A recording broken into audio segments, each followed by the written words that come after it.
Cocaine is a hell of a drug.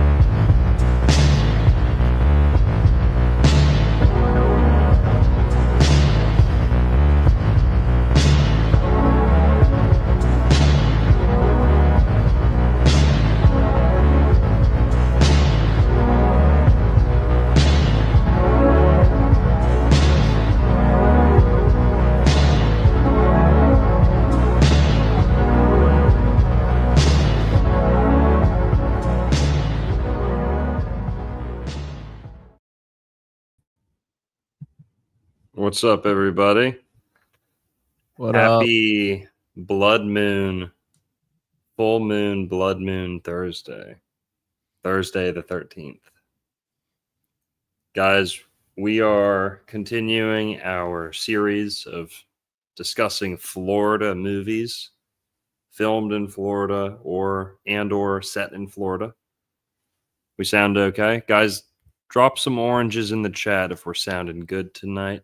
Testicles. Test. Yellow. So, we're talking about Caddyshack tonight. This is a movie that I grew up watching. My dad liked it. It's number one because it's a Boca Raton movie.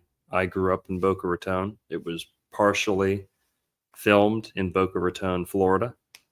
That's the city I was born in. So my dad liked to watch it. And also, it's very much like a golfing country club type of neighborhood. Like those type of neighborhoods are all over Florida. Golfing, polo, yacht, clubs. And, I grew up in some neighborhoods like that. And it's very much like a caricature, stereotype, total spoof of what it's like to grow up in Florida, in South Florida in particular. So it totally encapsulates it, and it's a perfect kind of, they hit all the key points. It's a funny movie. I do like this movie. It's silly. There are some things we probably shouldn't like about it, but it's a funny movie. And Caddyshack. If you haven't seen it, go check it out. But that's what we're talking about tonight. Have you ever seen it, Juan? No, this is my first time ever seeing it, bro. Nice. Not a movie I'd watch if it wasn't for this particular show. And like I was telling you, I was kind of struggling a little bit trying to find something of substance from the movie, but we'll see what happens. I think that the overall message, like somebody put class issues. I don't know if we were talking about the movie, but it is about classes, a hierarchy. The people at the top are at the top. The people at the bottom stay at the bottom. And then you have the gopher, which is from the underworld, as above, so below sort of thing. So, yeah, I'm excited to get into it, man. Chill, yeah. And at first glance, kind of like Juan's saying, at first glance, you might not think there is much to talk about with Caddyshack. But golf in general, we've discussed a lot on my channel with Juan. Golf is perhaps the most occult sport, most esoteric, most Freemasonic, right? It's like Juan said also, it's the sport most connected with the underworld. How many sports involve penetrating the surface of the earth and going down, right? Not many. So you've got that. You've got also golf coming out of Scotland, Freemasonry, right? Also coming out of Scotland. We're going to talk about the link between golf and Freemasonry tonight. There's a very, very strong one. Concrete evidence, concrete, association. But then also Zen Buddhism. Buddhism in general is going to come up a lot tonight. It's referenced in the movie a lot. And it turns out there was actually a Japanese colony in Boca Raton, Florida, that we're going to be talking about tonight. Also, of course, the menace in this movie, the main antagonist, is a gopher. The gopher who's terrorizing the golf course. Well, we talk a lot about Gopherwood on this channel. And gophers in this movie have a heck of a lot to do with Gopherwood, believe it or not. There's a lumber yard in the movie, and you'll see how these two scenes line up. They're talking about gophers, then they're talking about wood. Gopherwood. For those who don't know, Gopherwood is what Noah's Ark was constructed out of in the Old Testament, in the Bible. And Gopherwood has been unidentified in Eurasia, for hundreds, thousands of years. They don't know what wood it is. But Gopherwood does grow in Florida. There's a wood known as Gopherwood in Florida. And also, gophers are native to the Americas, but the word gopher is used in the Old Testament. What the heck? We're going to get into all that tonight, too. Okay? The word gopher is a native Floridian word. I also want to add another cool little find here that. Oh, hold on.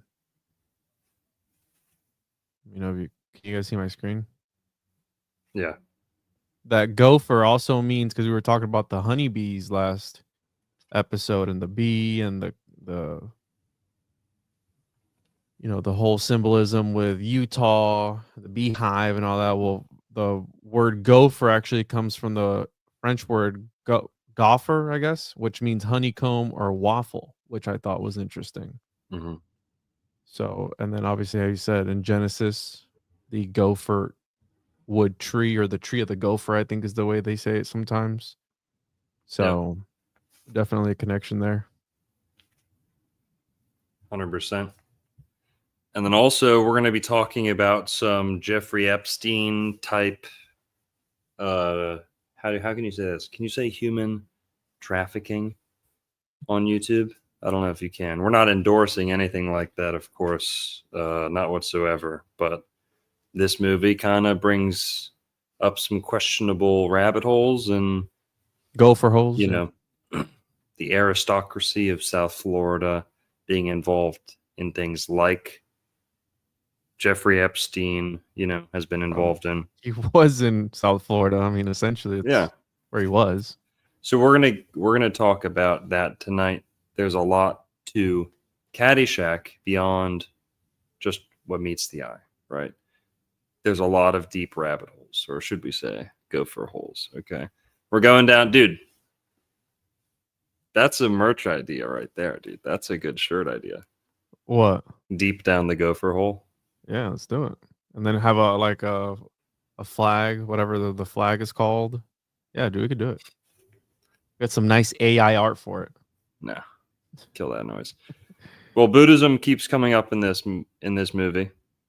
There's also a priest who potentially makes a deal with the devil or is struck dead by lightning.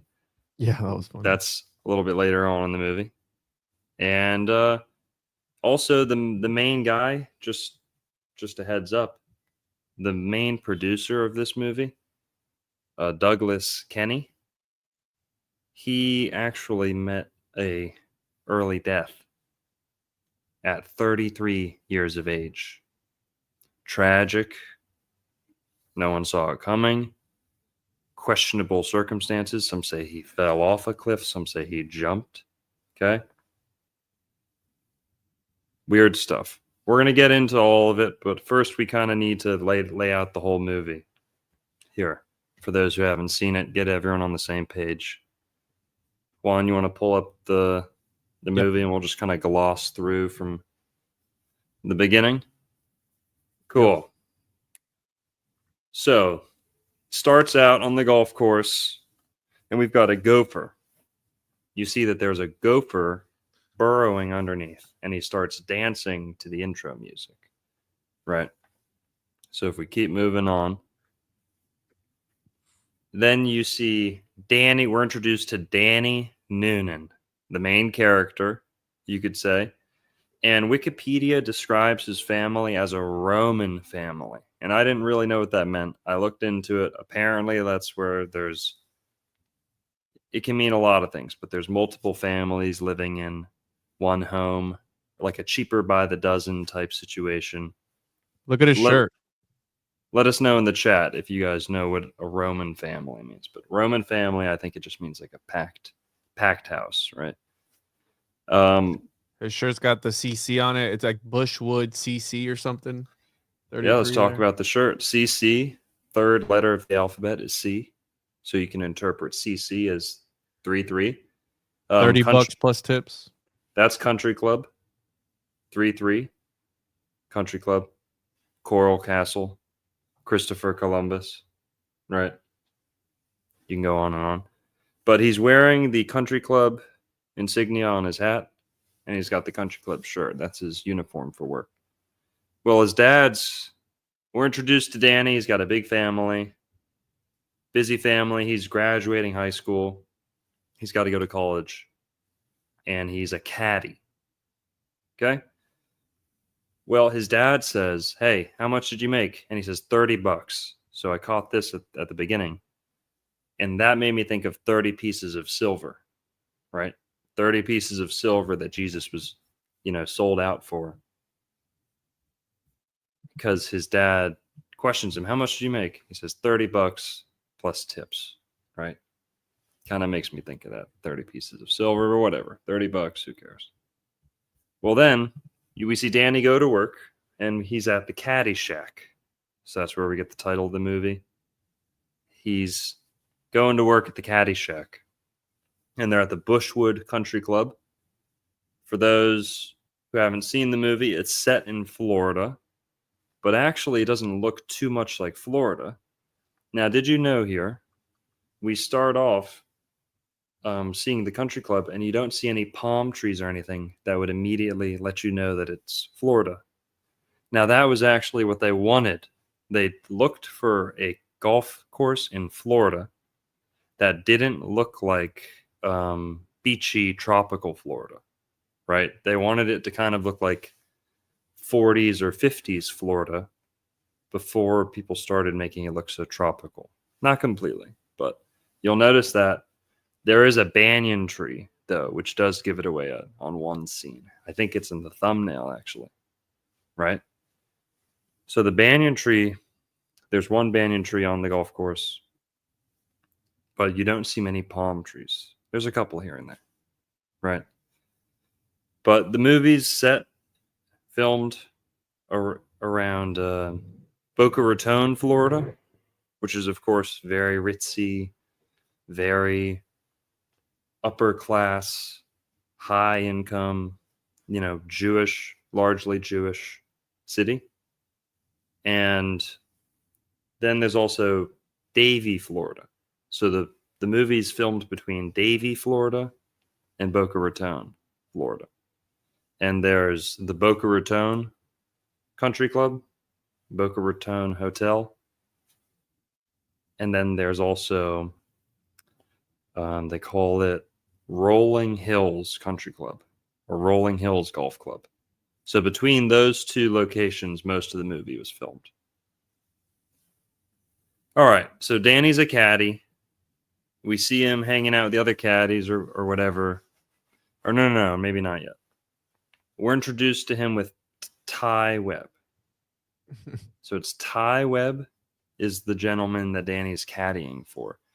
And Ty is related to the owners of the club. Okay, he's very well off. He's inherited money. He's part of a wealthy family. He has a very easy life. He just plays golf all day. He's very talented. He's one of the best golfers around. But he doesn't take life too seriously. He's a bit of a womanizer, likes to have a good time. All right. And this is a comedy movie, by the way. So it's very funny. But they start talking, and right away, he makes a comment about force, right? The force of the universe. There's a force that permeates all things, and something like that. And he does kind of like a blindfold, challenges himself, blindfolds, and he says, oh, you can tap into this force that's all around the universe, right? That's pretty metaphysical, occult, we're later filled in that he's into Zen Buddhism and Buddhism in general. Chevy Chase's character, Ty Webb. But all right, so they're caddying. Danny's a caddy. He likes to caddy for this guy because he's young. Everyone else in the club's very old, right? You've also got, we're introduced to the judge, who is I don't know what his position is in the club, but he's high up in the club. He's very wealthy. He has a lot of status. He's well known. I thought he owned it. I don't know if he owns it. I think he's just part of the board or something like that. Because he doesn't have much say. You know, he's getting pissed off the whole movie, and like he doesn't kick anyone out or anything. And he breaks the rules later on. But he notices the Gophers. He notices the Gopher is terrorizing the course, tearing it up, causing damage. And what's interesting is he's saying Gopher, Gopher, Gopher. And then they point over to the construction site and they're building. Lots of building, construction. Now, this isn't the Noah's Ark reference or the Gopherwood reference, but it's close, right? We're getting a lot of building, a lot of wood going up, construction. Another kinda CC. Kind of like Noah building the ark. But the more concrete reference comes a little bit later. So this is Al Chervik's construction. So we're introduced to the name Al Chervik, or Chervik, however you say it, Chervik. And he's going to come up later. He's another kind of, not an antagonist, but he disrupts things in the movie, right? Very funny character. Rodney Dangerfield. I think that's his name. Yeah. Al Cervix. Yeah, Al Cervix. So we're also introduced to the Scottish groundskeeper or greenskeeper. The Scottish greenskeeper is also kind of like a stereotype, cliche of American golf courses, is that they all want a Scottish greenskeeper to seem, you know, authentic. And it's like when you open a Mexican restaurant and you want like Hispanic people to work there, or you open a Asian restaurant and you want Asian people to work there, right? To like make it seem Authentic. Yeah. Like, hey, we got a Scottish guy at the course. Yeah, you know, we're one of the best. So that's true. You know, there were Scottish people at my some of the neighborhoods I grew up at that had golf courses on them or near them. You'd see some people from around the world, right? Usually Scotland, right? Because golf, it's a bit of a controversy, but golf as we know it today comes out of Scotland. Yes, every culture around the world played some type of stickball. Okay, many of them on the ground, many of them long distances and holes in the ground too. China, ancient Rome, Native Americans, you know, the Celts themselves, right? We're not going too deep into the history of golf today, but golf as we know it came out of Scotland. What else as we know it came out of Scotland, largely? You could say Britain and England too, but I think it's really Scotland. Freemasonry. Illuminati confirmed. Now we're going to get into how much of a link there is between Freemasonry and the origin of golfing. And there's a huge link. Huge. But we've got this Scottish guy. He's saying, hey, we got to get this gopher out of here. Okay. So then we move on and we're introduced to Bill Murray's character. Right? I forget his name. Carl. Now he is like, I guess, just a groundskeeper or just a general laborer, kind of handyman. Yeah, he's like a live-in steward kind of. He follows the instruction of the greenskeeper. Well, we're introduced to him, and he's polishing his golf balls. Okay, Stroking it. he's stroking it, and then his boss comes over, McIllen, whatever this guy's name is, whatever trope name they gave him. But he says we got to get rid of the gopher. Now, what's interesting is he points out, he says gopher, and he says it in a Scottish accent, right? Gopher, gopher.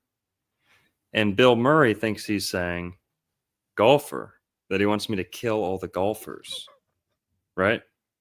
Because of the accent, kind of. Now, that did jump out to me because I've talked about the etymology of gopher a lot on this channel. And people always also like to point out the link between golf and Gulf. Gulf of America, right? Golf, gopher. You can link all these together, right? It's not just random associations. And he says, no, not golfers, the gophers. And Bill Murray says, okay. So for the rest of the movie, Bill Murray's on a mission to get rid of these gophers. And we move on. We're introduced to, the Caddyshack, all the other caddies, and the other caddies Danny works with. Whatever. Let's talk about the Dalai Lama here if you want to talk about that. Oh, yeah, here we go. So early on, right, we check back in with Carl. He's at the Caddyshack talking to some caddies, Bill Murray's character, and he has a pitchfork up to this guy's neck, and he's telling him a story about how he, Carl, used to be a caddy, and how he was caddying around the world in like all these exotic places, and he caddied for the Dalai Lama, the 12th Dalai Lama or whatever, And he gets it wrong. He says like, oh, he's the son of the last Dalai Lama or something, like, he's like making it up as he goes, kind of. But whatever. He says the Dalai Lama. So that's I don't know if that's our second reference to Buddhism, because maybe Chevy Chase already referenced it earlier. Yeah, the way or the Tao or the force, kind of sort of this life force. Yeah, he'll get he'll give a more explicit reference later. But okay. Oh, okay. Also, earlier, when Ty, Chevy Chase's character, hits a golf ball, Danny hits a golf ball when he's blindfolded. Can we go back to that scene real quick? Danny hits the golf ball when he's blindfolded with Chevy Chase, and it goes into the construction site, but they call it the lumber yard. So he hits the golf ball into the lumber yard, and he says, Chevy Chase's character, Ty, says, I own a couple lumber yards. And then jokingly later, when they don't know where the ball went, he says, I think it went into the lumber yard, like one of my lumber yards that I don't know where it is.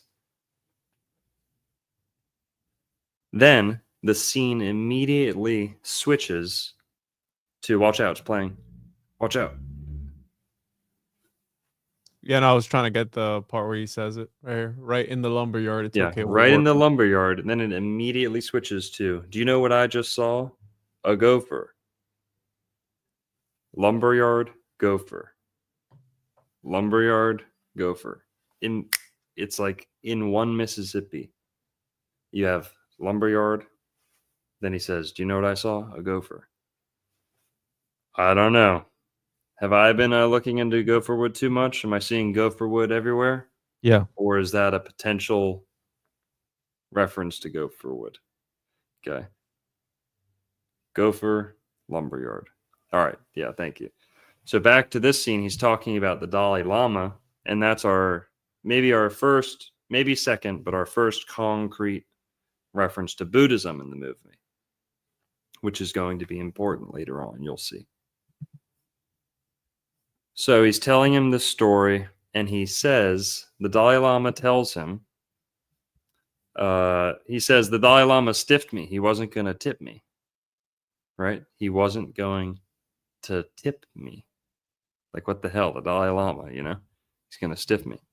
And then the Dalai Lama tells him, there won't be any money, but when you die on your deathbed, you will receive total consciousness. And then he says, and he's like all puffed up about it. He's like, yeah, so I've got that going for me, you know? And yeah, okay. We can skip past this a little bit. We're introduced to some of the other caddies and just like some senile old people who are just going around playing golf, quite literally going through the motions, but not even playing, not even there, right? You see that all the time. Coca-Cola. We've got Coca-Cola. They're spending all their money on Coca-Cola, which is somewhat relevant to my channel. They have a fight, whatever. And then he tells him about this scholarship, that if he's a good caddy, he can get a scholarship into college. So that's also kind of a storyline throughout the movie, is that Danny, the main character, needs to get this scholarship in order to get to college because he can't afford college. So, yeah, we go into the country club. Here, we got some tips. Keep going a little bit. On, please. Is this a member for you or for me? That was a member for me. Shout out to Ro. Shout out Rule. Hell yeah. Van Norris, is that for you? That's for you. Van Pizza Norris, fun, bro. with the $20, a golf flag pin mounted on an ARC t-shirt. Pre-order down payment, bro. Okay. There you go. That's a good idea, Van. Appreciate it, man. All right, so here, kind of one of the head honchos around the country club is this. Give me Trump vibes, huh? Yeah, yes and no. The guy who's calling the shots at the club, I don't know what his role there is, or if he's just one of the wealthiest people, has the most status. He is treating the black employee very poorly. Okay. Now it's a fact. And then the next scene, you have a Jewish guest coming into the country club. Now, today, most people like to think of Florida as like a very Jewish area, you know, South Florida especially. Lots and lots of Jews in country clubs. Well, I don't know when this is set, but I guess in the 80s, it was that way. It's always been that way. You know, it has been that way for about 100 years. Lots of Jews in country clubs. But up until the 80s, it's a fact that many country clubs could choose whether they wanted to admit Jews and black people or not. In fact, I valeted cars at a country club in Boca Raton that was not admitting black people as recently as like 2005. Not a good look, Longo. I was a valet, and when I was there, they hired and admitted everyone. But they were known for only, you know, kind of what do you call it? When the races are split up? Segregated? Yeah, they only desegregated in 2005. A country club in Boca Raton. And this is a country club in Boca Raton, so they're kind of making a joke at that they treat the black people poorly. And at certain country clubs, they kept Jewish people away. They really didn't want Jewish people there. Now, we don't condone that whatsoever, but it's a reality of Florida history. Mm. And they're kind of making a joke about this. And there was a lot of Jewish people involved with the creation of this movie. So it's kind of like an inside joke. They're in on the joke, but still. All right. So now we're introduced to another notable character who is Al Cervix. Al Cherv. How do they? Whatever. I forget his name. Al Chervnik. Also, he said he built that place. So I think he also did the construction for it. Because at one point they're arguing. He's like, I'm going to call the police or something along those lines. He's like, go ahead and call him. I know the code, the person, the fire marshal or something. I built this place. So he's like boasting about that. Mm-hmm. Shervik. Yeah, Shervik. Al Cervix. Like cervix. Okay, yeah. Al Cervix. So we have a Jewish guest coming into the club. This is what interested me a lot. A Jewish guest comes in. He's dressed almost like a clown. he's kind of caricaturing himself as like what they viewed Jewish outsiders like in a place like this. So he comes in like a red clown car. He comes in dressed like a clown. He's like the loudest person that's ever been there. He wants to buy everything that he sees. He's got tons of money. He's tipping a lot, which is kind of ironic. But throwing money out. And then also he has a Asian gentleman accompanying him. It's also not known for sure whether his character was meant to be gay. He makes a lot of jokes about that. Now, like Juan said, he's a real estate developer, and the construction site next to the club is his development company, construction company. And then he talks about building things around town, building, like the firehouse or whatever, things like that. And so Al Cervix is getting on the judge's nerves. And remember, the judge is the real antagonist. The judge is kind of the bad guy, him and the gopher.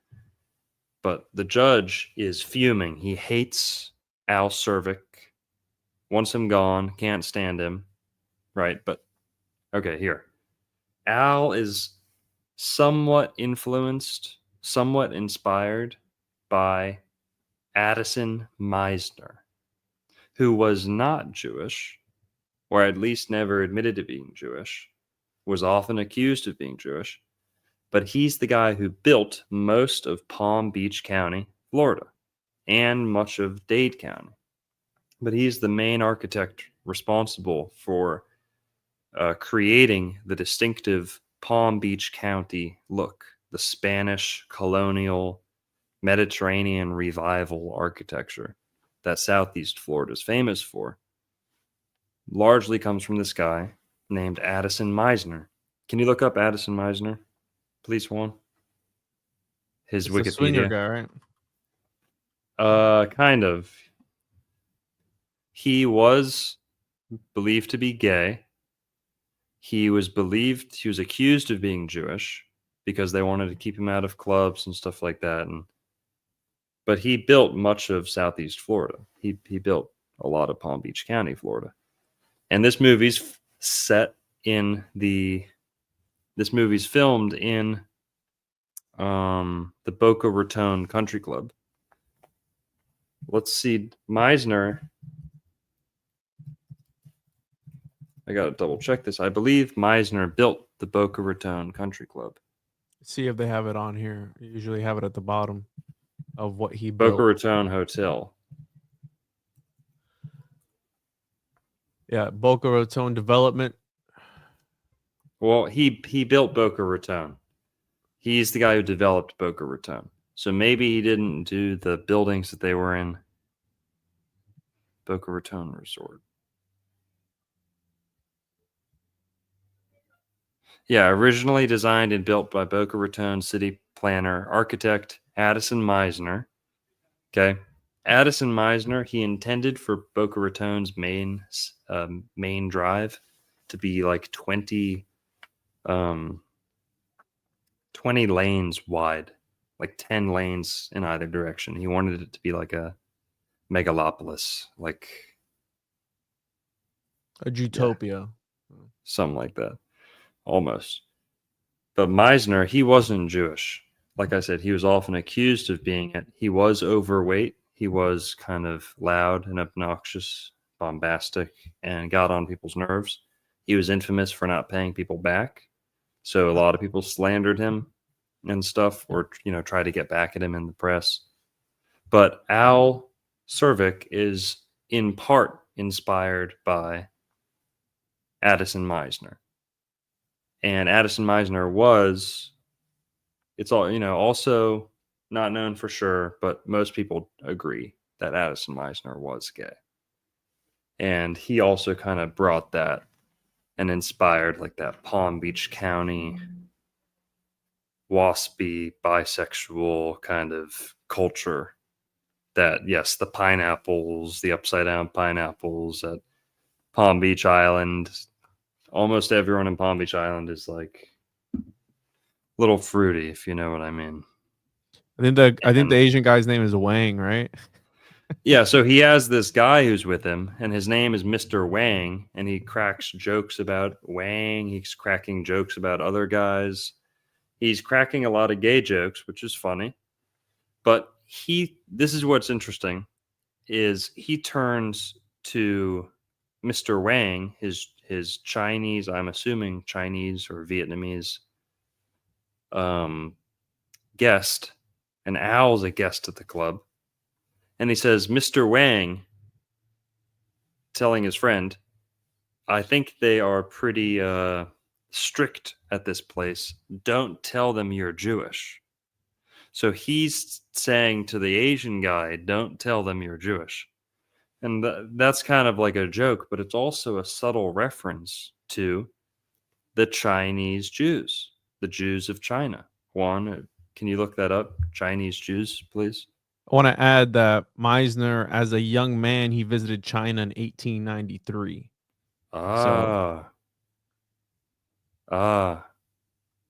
Good point. You said Chinese Jews, the Kaifeng Jews? Yeah, just search Jews of China. They have their own Wikipedia. History of the Jews in China, Wikipedia.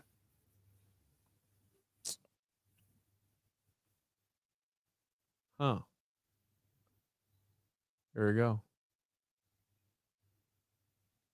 Can you see that?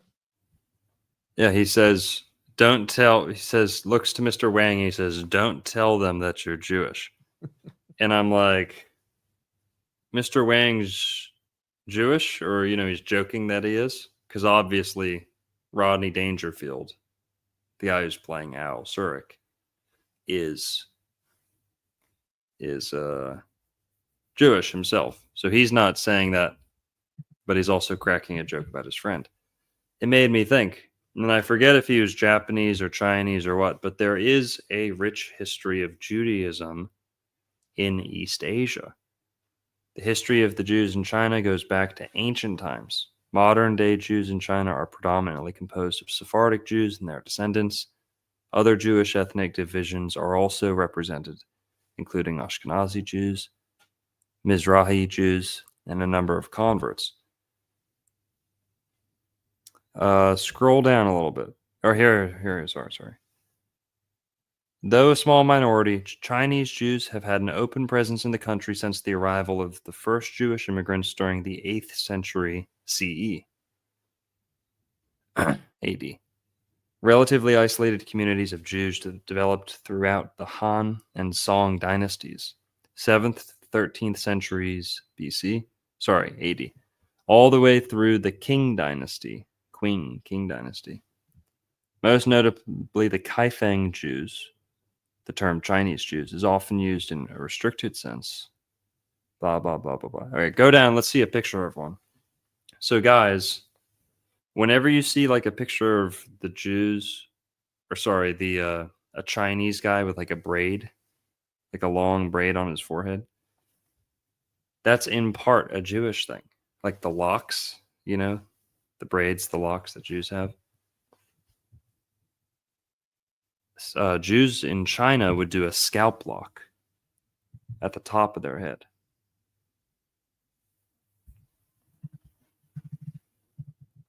Interesting. It's the first time. This one right here, like that. Yeah. So instead of doing like the normal, what are they called? I forget what they call it. But he said tiger is a chi grow.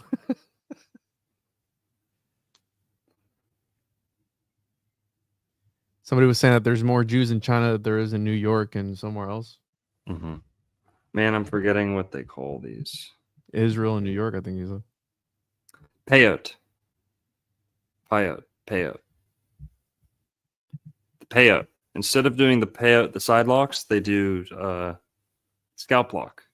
The Chinese Jews would do. So there's a whole thing to this, and that, you know, these are largely who controlled the Silk Road too. I don't know if they'll say that in the We keep idea. Yeah. But okay. So Chinese Jews, a real thing. Yes, a funny joke, but there's a double meaning kind of backstory to it. Jews in Japan. I don't know how many Jews in Japan there are. Let's see about that. History of the Jews in Japan. There's a history. Okay. Around Jewish travelers entered Japan as early as the 1700s. Yeah. 1,000 to 2,500. That was in 2022. 2,000 to 4,000.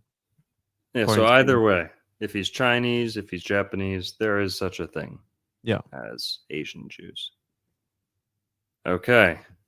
Well, he's cracking jokes, and then the judge gets enraged. Oh, well, also, this is interesting. He's saying, oh, all this stuff. I want to buy that. I want to buy this. I want to buy that. He sees a package of orange balls, and he says, I want those orange balls. Okay. Orange equals 33 in Pythagorean Freemason, in Pythagorean numerology. Orange is the principal color of Buddhism. Orange, right? And then also orange is, has a lot of different, you could say, esoteric meanings. Orange. But he wants the orange balls. Maybe symbolic, maybe not. Maybe it has nothing to do with anything. But let's talk about the golf ball for a little sec. Did you guys know that golf balls have a lot to do with East Asia, Southeast Asia? Well, the original golf ball was made out of cowhide and feathers. Then the new golf ball, the next golf ball, was made by, what do they call this? Gutta percha. Thank you. Gutta percha. So the gutty. They call it a gutty. The newer developed golf ball was made out of a unique material from India. And guess what, guys? This is a real story. Everyone can go look this up. This new updated golf ball, the gutty, became a thing because when England went and took over India, they started sending things back, right? And this guy, this one family, sent a statue of the god Vishnu. Look this up, Juan. Vishnu statue golf ball. Should bring it up. The golf ball as we know it today, or at least one iteration, came from a statue of the god Vishnu, the Hindu god Vishnu, one of the principal deities of Hinduism, Vishnu, right? And I think the second largest branch or the first or second, I forget, dedicated to Vishnu. So this statue of Vishnu got shipped from India over to England, I believe. And there was either a piece of packaging or a piece of protective like material, almost like a 300-year-old popcorn padding, for packaging. Like they put this extra material in there to protect the statue in transit. And that little padding was made out of this material, gutta percha. And that's he noticed this padding, this extra material in the package. Actually, I should say this. Some people say it was the statue itself was made out of this material and that a piece of the statue had chipped off. I just watched a documentary earlier that said a piece of the statue chipped off. So a piece of Vishnu, the statue, the holy god in statue form, chipped off. They turned that chipped off piece that was this gutta percha, kind of like a rubbery, bouncy, but a hard, plasticky kind of material. They did that with, Vishnu statue. Chipped off piece. Some people say that it was just the extra packaging, the extra kind of buffer. Protected by the shavings of the gutta percha is what it says there. Yeah. But they took that material, the gutta percha, from the shipment and made it into a ball. And that ball was perfect for the job. Gutta percha. Okay. Now the ball stayed in that form for a long, long time. But hey, Buddhism, guys, Buddhism as we know it, came out of Hinduism. So there's all these references to Buddhism in the movie, Asian characters, and then we have this coming out of Hinduism, the golf ball. Who would have thought about that, guys? Also, there's a apparent golf club in ancient Chinese art. Gods holding golf clubs and playing this golf game, right? Well, then also the ancient Egyptian gods seem to all have golf clubs in their hands, right? You guys have seen this.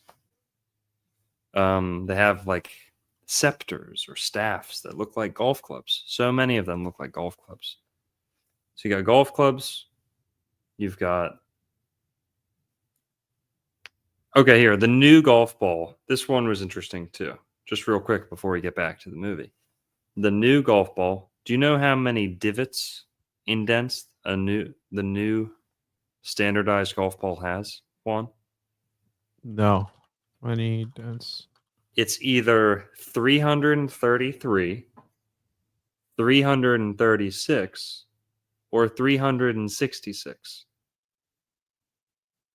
Dimples, yeah. The average 336 dimples. Yeah. Depends on the ball. You can keyword different numbers, but either 333, 336, or 366. You see that? You see the 303 right there? Okay. Mm-hmm. Let me break it down. That's 333 plus 3, 336, or it's 333 plus 33, which is 366. That is the average standardized number of the range of golf ball, the number of divots in a golf ball, dimples. 333 or 336 or 366. Isn't that crazy? Yeah, it's pretty wild. Now, I don't know if we went deep enough into this yet, but golf, a lot of people say, oh, golf was created by Freemasons. And that's kind of true. It's kind of wrong, because Freemasonry comes hundreds of years after golf was invented. So the real way to say this is, was Freemasonry invented by golfers? And the answer is yes. The answer is clearly yes. Juan, I sent you some links. Could we look into those on the private chat about golf and Freemasonry? Thank you. Cool. Can we zoom in on this paragraph, please? Also, they invented baseball too, right? And the whole diamond and everything. And usually these are sports that involve the greenery. You have the green in baseball, the green in golf, the green in tennis as well. There's a lot of green in that. Yeah. Can you zoom in a little more, please? I'm going to try and read it off. Thank you. Though it may be a slight exaggeration to say that the speculative Freemasons invented the golf club, being a Mason or Burgess or equivalent was certainly a condition of some of the earliest known clubs in Scotland and England. Even today, very few golf clubs in the world do not have status as an entry criteria, if only financial. Until 1789, the Royal Blackheath Golf Club was open only to Freemasons, and for a generation afterwards, there were a clique of Masons called the Knuckle Club, who played out of season on Blackheath to avoid the non-Mason members. They continued as golfers only in 1825 and disbanded in 1844. Their minutes and medals are now part of Royal Blackheath Golf Club. The Grand Master Mason of Scotland, William St. Clair, was captain of both the Leith, I don't know how to say it, Golfers, Honorable Company, and St. Andrew's Golfers, RNA, 4 times in the 18th century. He also laid the foundation stone for the clubhouse at Leith in 1768 in the presence of, quote, all Masons. Alexander McDougall, elected secretary of gentlemen golfers at Leith in 1764, was the Grand Secretary of the Grand Lodge of Scotland. There is less evidence for any Masonic origins of the Royal Burgess or the Brunsfield Links golfing societies. Blah, blah, blah. You guys get the point. Okay, golf clubs, country club, CC, right? What about the other link that I sent? Okay, here. The main reason that the members of early golf clubs were Freemasons was basically because in the century after 1717, virtually all middle-class men of ability in Scotland were Freemasons, from senior law officers to skilled artisans, as well as poets and writers. Yeah. This was because from 1717... Oh, that's all right. Oh, I'm sorry. My bad. That's I think okay. you were talking. This was because from 1717, the Scottish stonemason, Freemasons, called operative Masons, apparently began to allow merchants and professional people, termed speculative Masons, to join lodges or create their own. This practice spread elsewhere in the world. For example, in France, Voltaire and Napoleon's mistress, Josephine. Wait, what? In France, Voltaire and Napoleon's mistress, Josephine, were Masons, as were the luminaries of the American Revolution, including George Washington, who was buried with full Masonic honors. Okay. Thanks. Yeah, so you guys get the point. Okay, there's a rich history linking Scotland, Freemasonry, and golf. Okay. Okay, also, Arnold Palmer. Thank you, Juan. Yeah. I sent this link to Juan earlier. Arnold Palmer, widely regarded as the most famous golfer ever, right? Maybe tied with Tiger Woods now, or Jack Nicklaus is up there too. But here, Willie Gilbert, new member. Willie Gilbert became a YouTube member. Appreciate that, Willie. Alchemical Main Street Adventures with the 1999. Hey boy, Treatinga from Hotlanta. Treatings from Hotlanta. Spark one on me. Doctor's orders. Appreciate it, man. Or appreciate it. All right, for more than 50 years. What is that? It's like ill. Let's say ill. For more than 50 years, brother Arnold, or third degree. I think that's what it means. I don't know. For more than 50 years, brother Arnold Palmer, 33rd degree, was a leading man within the world of professional golf. His dominant reign during the 1950s and 60s propelled him to star status. He remains fifth on the PGA Tour's winners list and was one of the World Golf Hall of Fame's 13 original inductees. As a player, Palmer's impact went beyond championships won and titles earned. One of the game's first ever TV stars, he forever altered the culture of the game with his plain-spoken demeanor, expanding it beyond the greens of upper-class resorts and making it accessible to the common man. Okay, he so was a hero. one of golf's biggest heroes, biggest figures, was a Freemason. Arnold Palmer was a philanthropist, Freemason, businessman, and influential golf career spanned over 50 years. Let's see, was Jack Nicklaus a Freemason? Can you look that up? Click on him. Yeah, they have him highlighted. Come on. I got it, bro. We got to find it.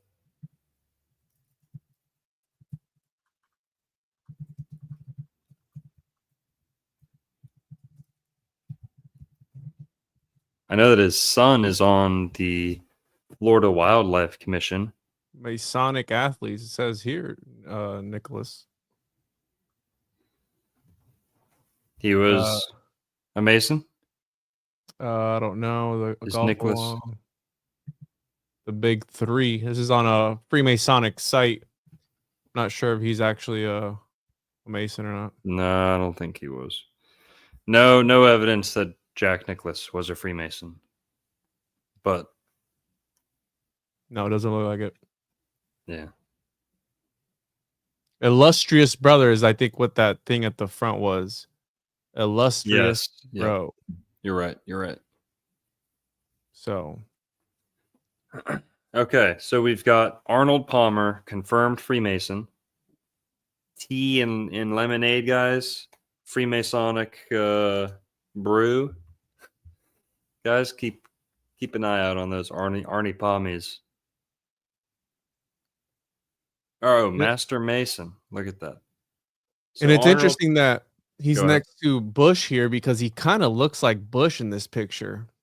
He does, yeah. If you look at him, right? And then here he is with Bush teaching him a couple strokes or whatever they call it. I don't know what they call it.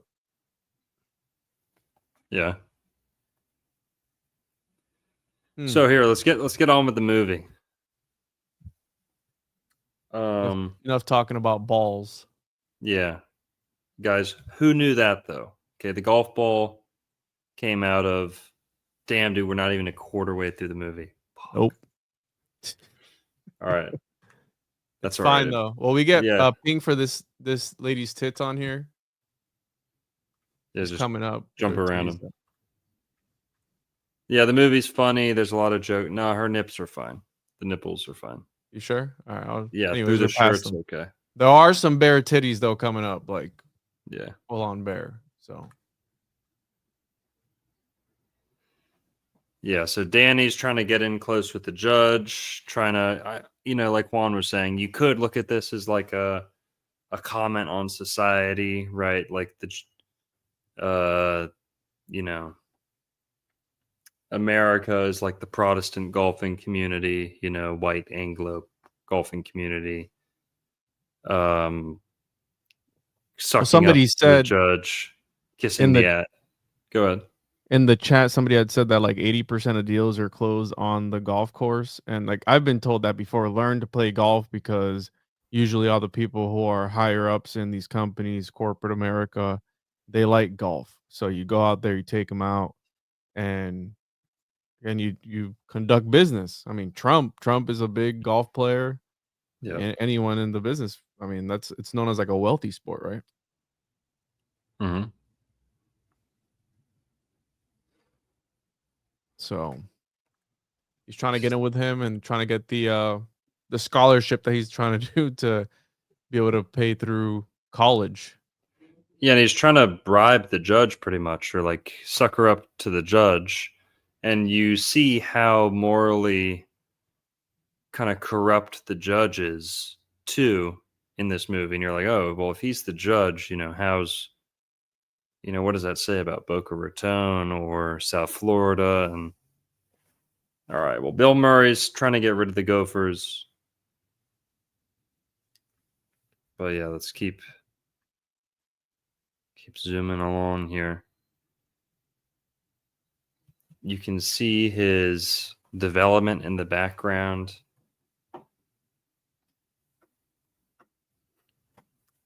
We meet Danny's girlfriend. He also has a Scottish girlfriend. I guess his girlfriend is like the daughter of the greenskeeper or something. But he's got a Scottish or Irish girlfriend.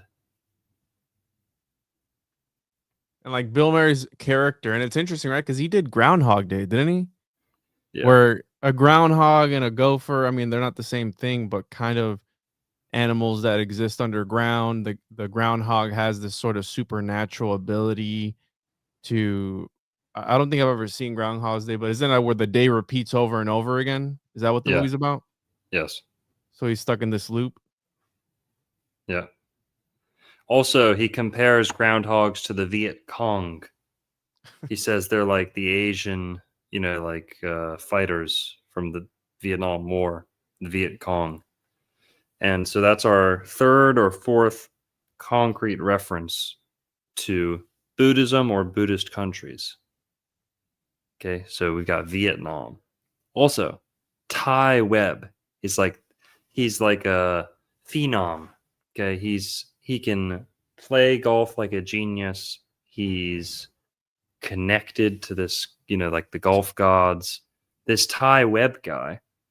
Juan and I were talking before we went live. It's almost like he's setting the stage or predicting his character is almost like a premonition of Tiger Woods. Ty Webb. He's into Buddhism. We're talking about Vietnam in the movie. Tiger Woods is part Vietnamese.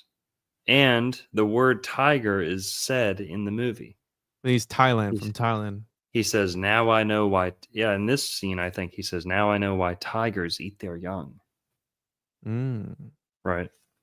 So we got a Vietnam reference and Ty Webb, who's super good at golf. Thai. Also, Thai, Southeast Asia. Thailand, Taiwan. Ty Webb. Tiger Woods' dad served in the Vietnam War, though. He was a retired U.S. Army officer and Vietnam War veteran, but his mom was from Thailand. So there's another maybe hint. Oh, his mom's from Thailand. Wow. Ty Webb, Thai, Tiger. Damn. TW, Tiger Woods, Ty Webb. And Tiger Woods was born in 1975. His mom's nickname is Tida. Ooh. Or Tida. Clotilda Tida Woods. And his dad's name is Earl. And she died actually last month. So we found that interesting. Mm-hmm.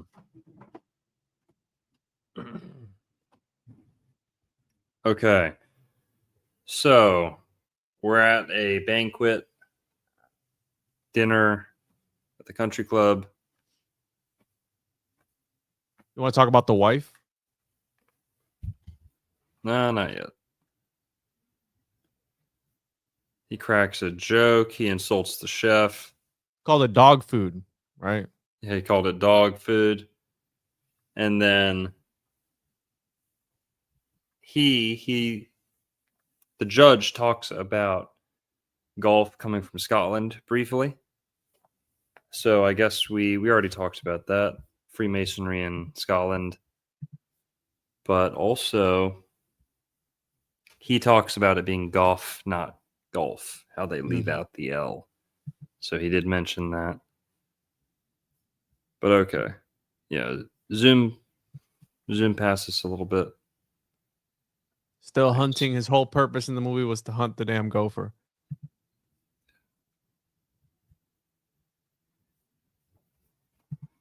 Here we go. Okay, so she's trying to seduce Ty Webb. She's the granddaughter of the judge. And this is something that's going to come up in the movie, is that the judge's granddaughter, who's smoking Is hot, a whore.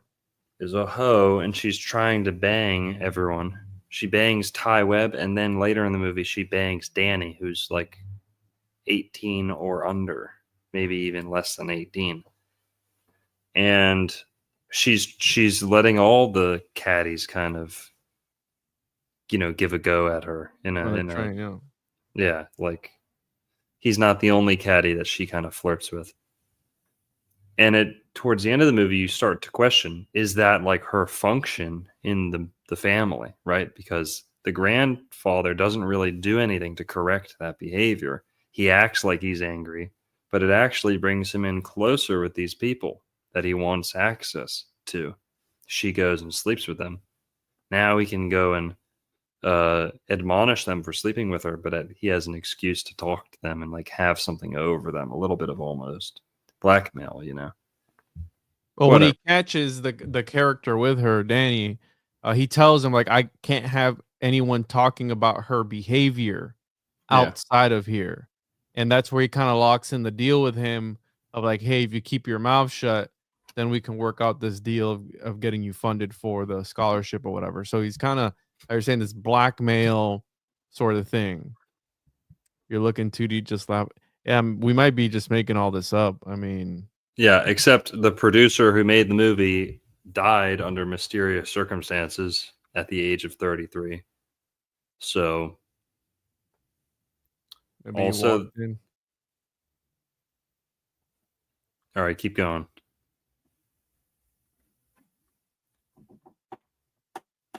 Night putting. Oh, he says this guy's name was Mitch Cumstein, which was pretty funny. But look at this, making $6 million man noise. He's barefoot. Oh yeah, it was Cumstein. That was his cousin's name or something. Yeah, he pretended it was his cousin. He came up with the fake name Mitch Cumstein, which I should have called myself. Should have named myself. Yeah, that was a good one. I laughed for at this. that one. But all right, Danny wins the caddy golf tournament, which is going to help him get into college. And then, yes, there is a 6 million reference, like Juan said. Hold on, me subtle. Start off. Yeah, we got to skip past this a little bit, because there's a pair of teats. Not in this one, but in the pool scene. There's the pool scene with the fake turd. There are some titties in there, so I got to pass that. Mm-hmm. Here we go. We got 600 in the chat, people. Thanks for being here, y'all. We're talking about Caddyshack tonight. Comedy movie. Lots of people know this movie. Seems lighthearted, seems kind of topical and goofy, but it actually has a lot behind it, especially being a Florida movie. All the country club lore. Also, we didn't talk about this. Country clubs, golf clubs, largely built on top of Indian mounds. Golf courses are built on Indian mounds.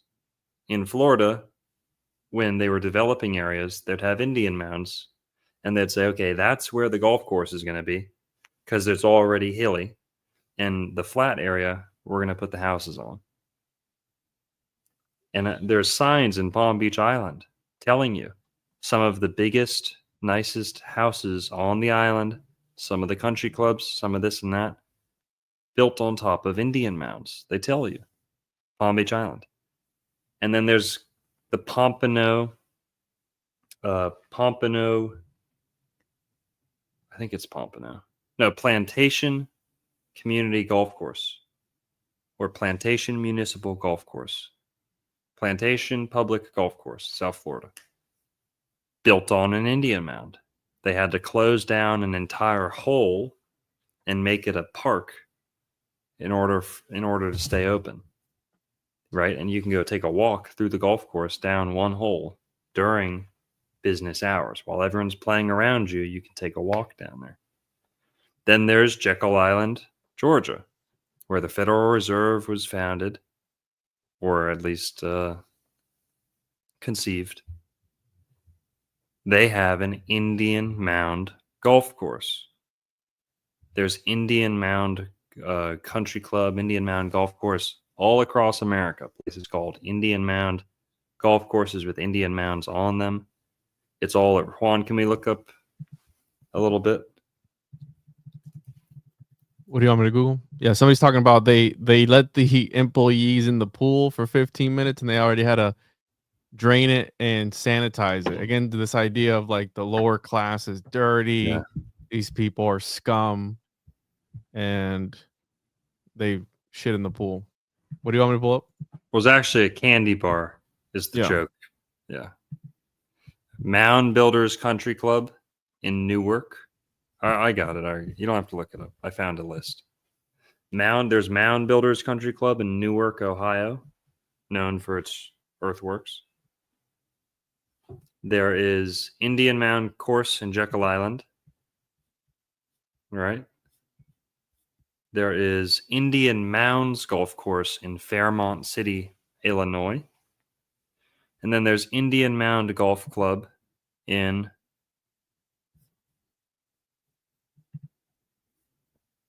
New Hampshire. You know, I'd wager half of the states in America have an Indian Mound golf course of some sort. This is a real thing, guys. It's not just a Florida thing. What's there to say about a game that is particular to like the upper echelons of society, where you're trampling on the burial grounds of a previous culture? Oof. Where the ball's dropping down like into the burial site. When, yeah, all these business deals are being made, things like that. Imagine the ones operating right now that were mounds or places of burial that were never exposed as that, right? Mhm. And they knowingly built there, because usually when you encounter some sort of artifact or something, it's a legal headache. Even that Brickell site that they were building, they kind of hurried up. They took everything out they had to. There was even like utility lines running through corpses underground as they were putting these underground utility lines. Mhm. So yeah, that says a lot though. I mean, the harnessing of energy, the harnessing of power, and the fact that these elites, quote unquote, are the ones that that play at these places. Jekyll Island, out of all places, huh? Yep, Jekyll Island has an Indian mound. This one's New Hampshire, I believe, or Illinois. There's Newark. Whoa, Yep, earthworks, mounds on golf courses. that's Guys. wild, dude. Yep. That's crazy. So essentially, you could look at, if we want to get into right the biblical connection, you have Tubal Cain, which is supposed to be this blacksmith, right, of all things metal. And what is golf played with metal sticks and balls, right? The Tubal Cain. I'm trying to pull up here the Tubal Cain, and if you look at he was the title, an instructor of every craftsman in bronze and iron. I mean, that's a straight up Freemasonic connection there. Bronze and iron, you have iron clubs. And if you look at the Tubal Cain emblem, like the Tubal Cain, it looks a lot like, it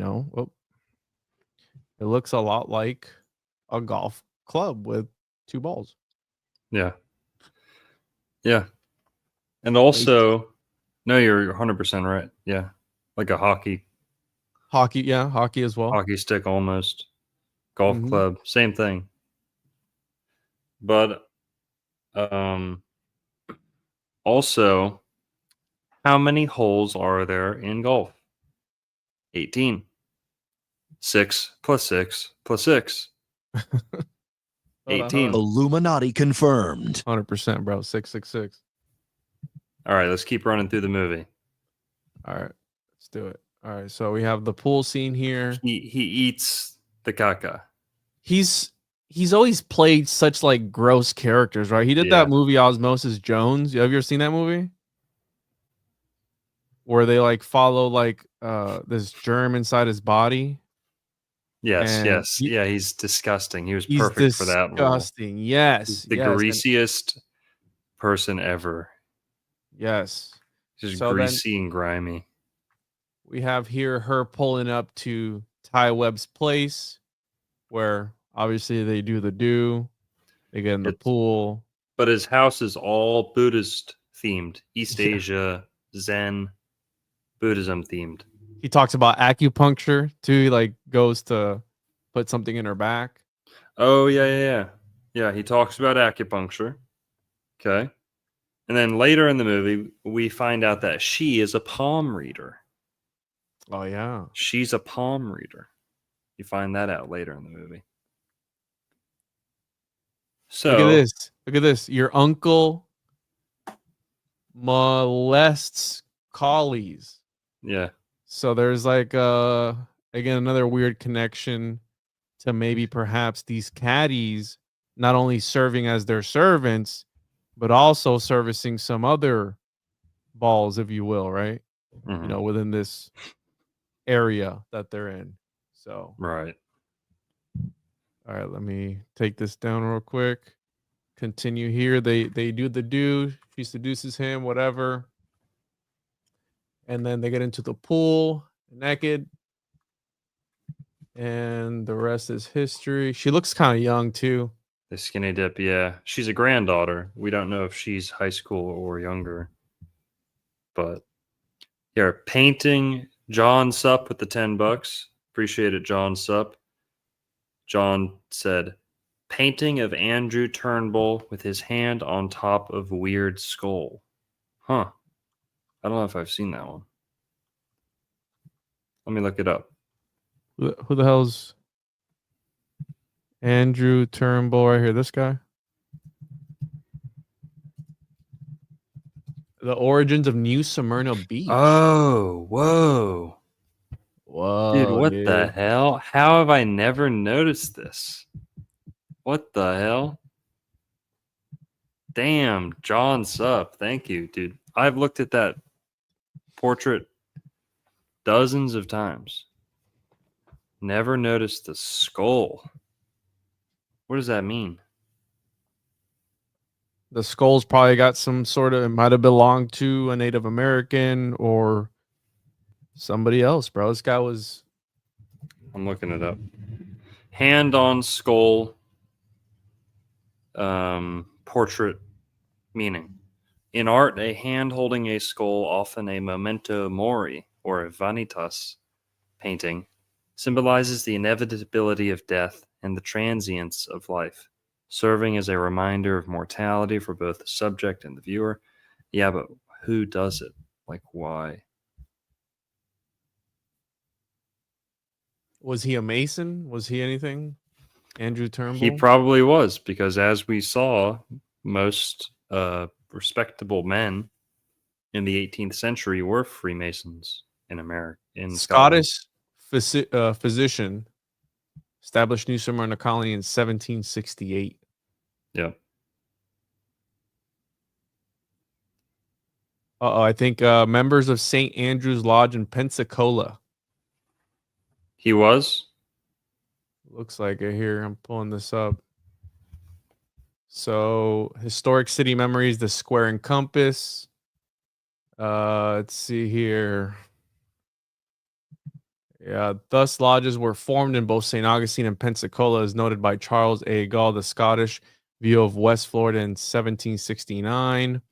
The journal, Tequesta, the Journal of the Historical Association of Southern Florida. In addition to Governor Grant, members of East Florida Masonic Lodge in St. Augustine included the Royal Superintendent of Indian Affairs, John Stewart, the Reverend John Forbes, Lieutenant Governor James Tree, and Dr. Andrew Turnbull.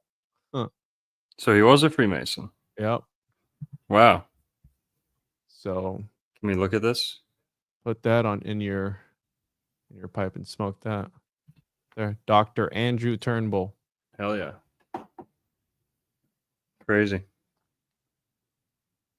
Oh, so there you go. Hit him with a Illuminati confirmed. Oh, Damn, I'm gonna have to update my videos on him now. oh, you did a video on him? Yeah. Yeah, my hidden Greek history of Florida and ancient America video.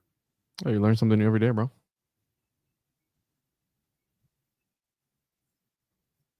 All right, so we got the boat scene here, bro. The yacht club. You have the hippies. Yeah, Dr. Longo lookalike scene, guys. Don't know if you saw it. They're smoking weed, and there's a hippie there who kind of looks like me a little bit. This guy right here? Yeah. I don't really think so, but had to say it before someone else did. Want to talk about the lady right here? This is the scene. Yeah, she makes a weird comment. She says, "Come along, children, you can shake your booties down on the dock." It's like weird because in the next scene, her granddaughter seduces one of the caddies. Seduces Danny, the main character. All right, let's move it along. There you go. This is the palm reading scene where she reads the palm of this guy here. Yeah. And then she gets weird with it. Oh, yeah, Al Cervic takes over the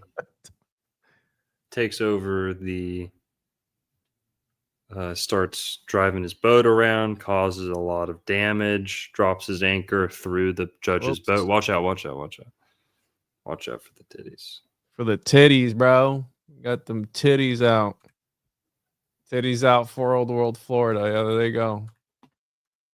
All right, let me skip through all this. This is the part where he catches him with the granddaughter in the room and tells him like, yo, we can't be telling anybody about this. He's in his tidy whities. The wife sees him, kind of gives him a look. Chaos ensues. Let me make sure we're past all this. All right, I think we're good. No more titties, I don't think. Oh yeah, so then we're introduced to the Reverend.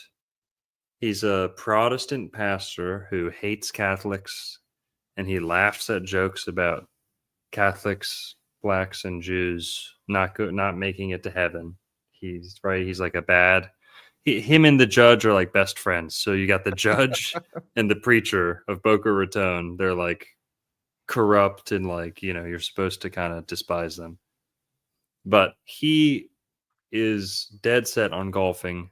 There's bad weather, but he's on like this God trip, kind of like, oh, God will provide and God will keep our way.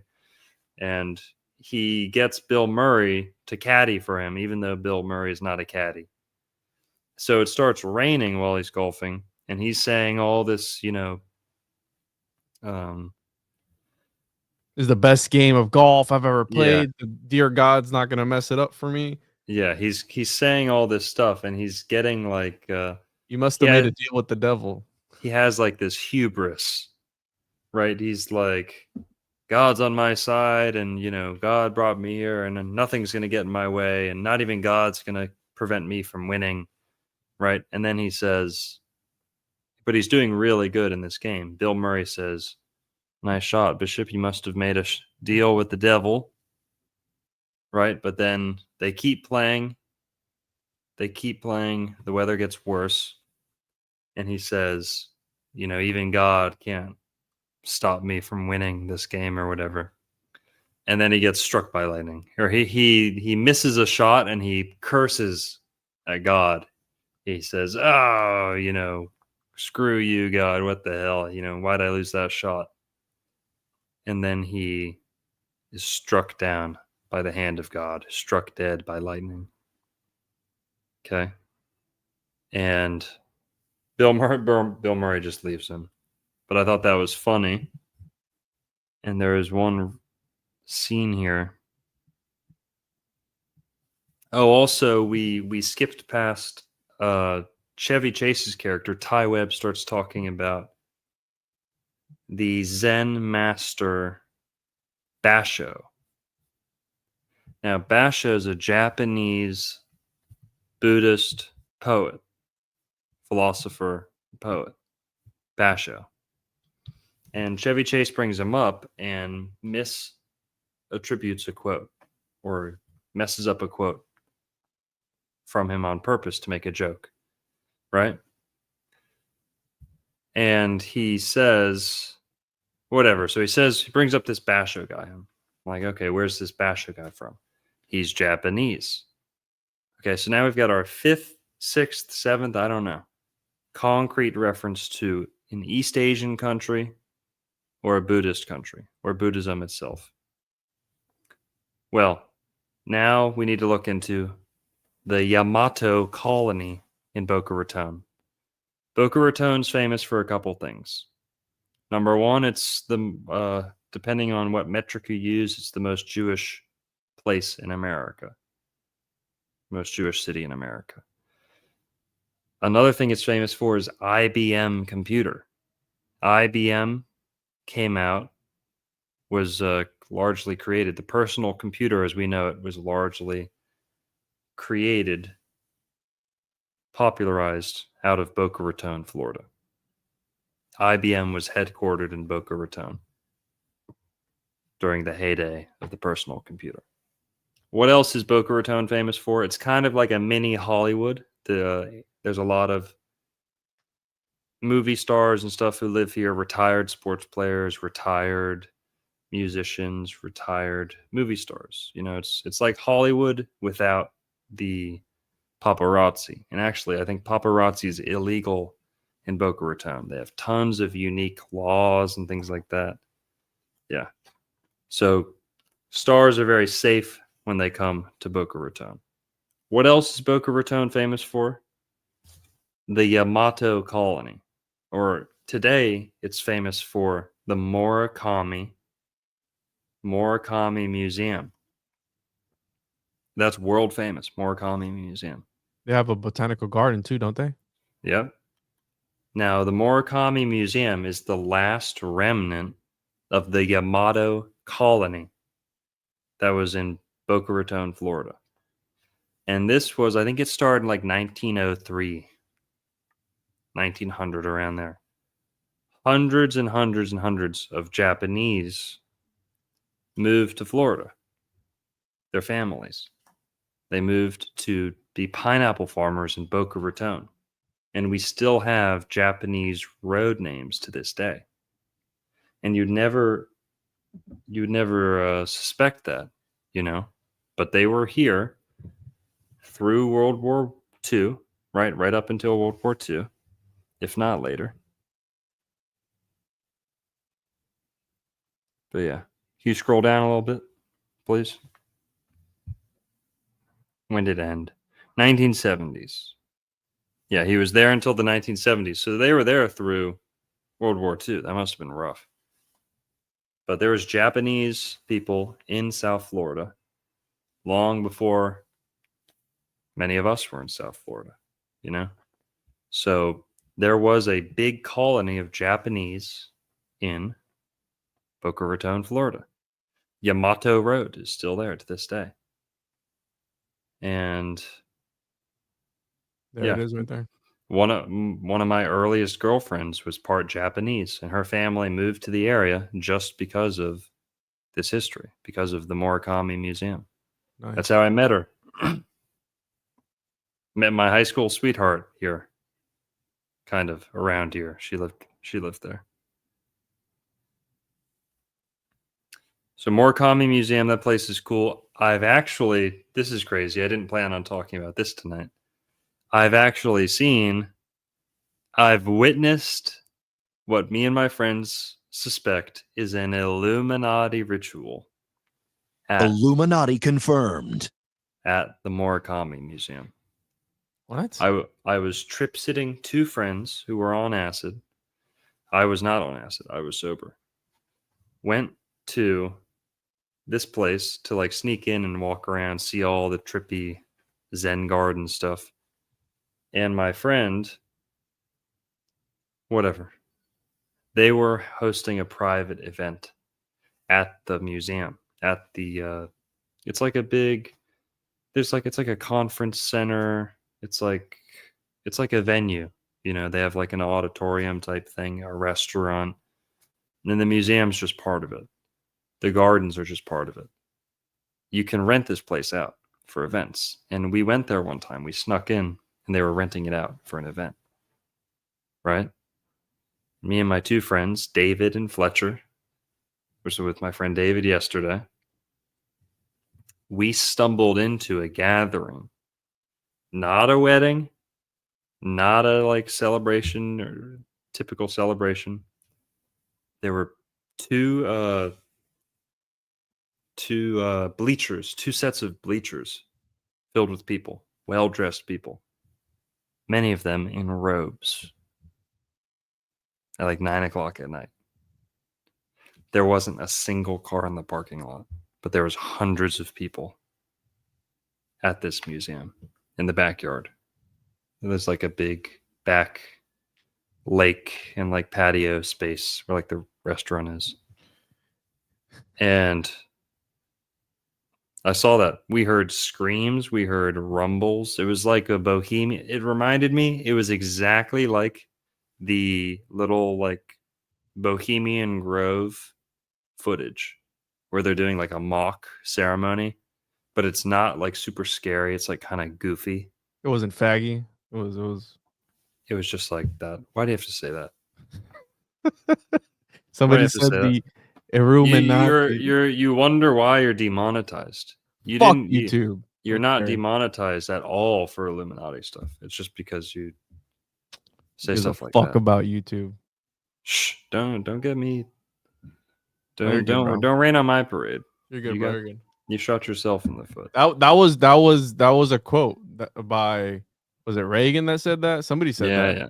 I know. I was just quoting him. Okay. Well, we're gonna have to go to Rumble if you want to talk any more about that. It's a bundle of sticks, bro. So, yeah, where are we with the movie? All right, he's telling him that his niece is, kind of she likes to seduce, and she has a certain type of character that this can't get out. She has a zest for life. Yeah, something like that. He's kind of shook.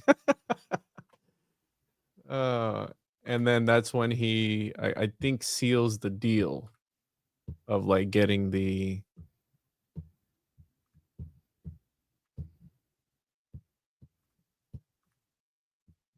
I'm your pal, blah, blah, blah. There he goes. Oh, there is no God. I wonder what they were talking about here.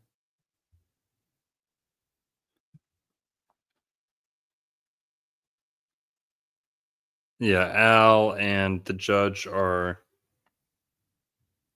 they have it out for each other. Yeah. They almost come to blows. And then Chevy Chase says, well, what about you guys play for it? Or they come up with the idea they're going to play a round of golf.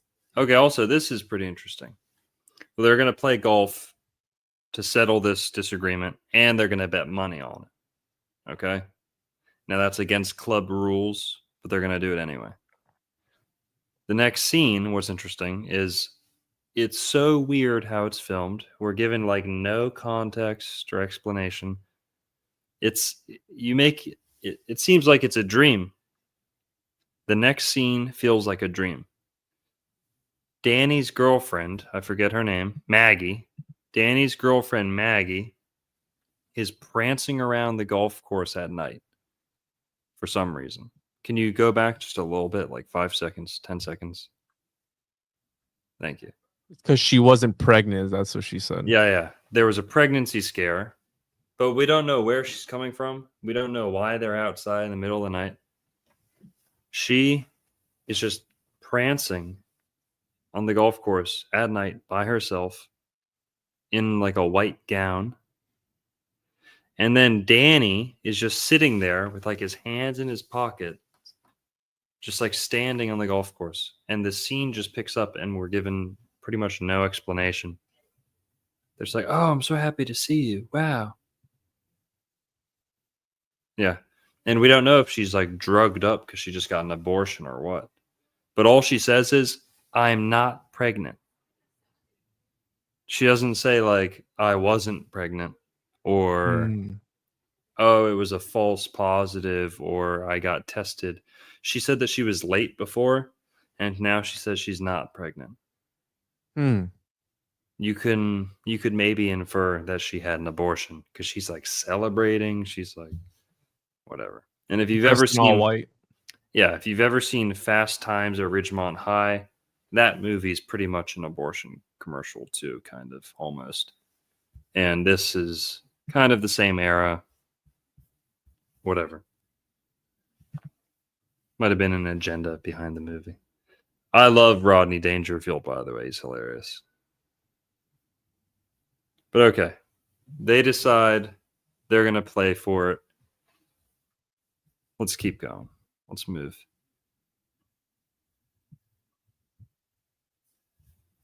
That gopher again, bro. Yeah. He's got C4. He's got plastic explosives now that he's going to use to kill the gopher. He's at wit's end, right?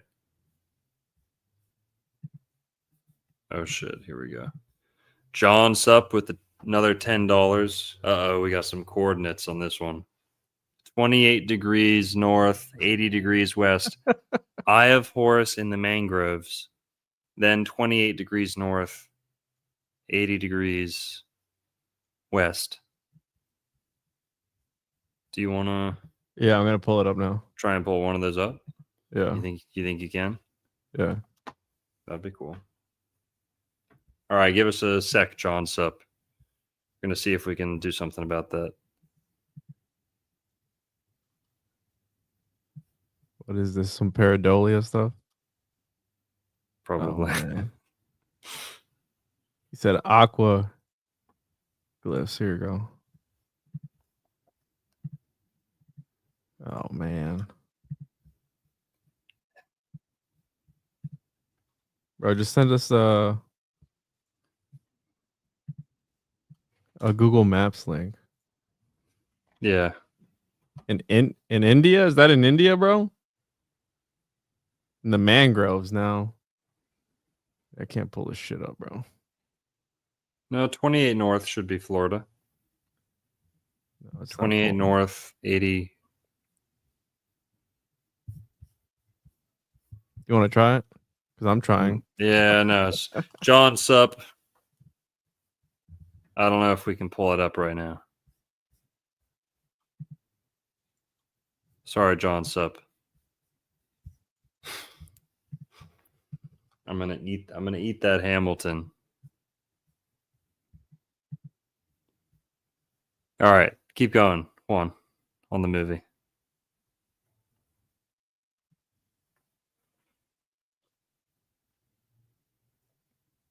Got this weird scene. Go ahead. Yeah, this is a weird scene, and it's also worth noting that apparently during the filming of this movie, all the actors were smoking weed and doing coke. It's a well-known, fact. But then also, Bill Murray and Chevy Chase, they hated each other's guts during the filming of this movie. And apparently at one point they refused to be in the same room, and then they convinced them to do a scene together, and it'd be extra funny because they hated each other. But yeah. Really? I didn't know that part. I know that Bill Murray sued Caddyshack 2 because he owned the rights to the gopher puppet. I guess it was designed by him or something, and he owned the rights to it. And when they used it in the second movie, I believe, he ended up suing them for that because they used it without permission. Right. So it's probably like a little battle or something going on between them. Also, I forget from a scene earlier when the Reverend goes out and dies on the golf course. Bill Murray is fantasizing about the Masters, Augusta, Georgia, the Masters tournament, right? Which they call the secret society of golf, by the way, to be admitted into the Masters. You either have to win the tournament or like be, uh, you know, something. The Green Jacket Club when you win the Masters, right? Or to be admitted to the committee that decides things for the Masters, right? Very prestigious. Well, Bill Murray's fantasizing about the Masters, and then he takes this guy out to go golf, and then the guy dies on the course. Did you know that there was a guy who died on the Masters course? What? Did he collapse suddenly? Yeah. Clifford Roberts, the co-founder and chairman of Augusta National, died on the grounds of the course in 1977 from a self-inflicted gunshot wound near Ike's Pond on one of the holes. Now, what's interesting is Augusta Whoa, dude. Golf He was Course. an investment dealer, so he was a banker and a golf administrator, Wall Street broker.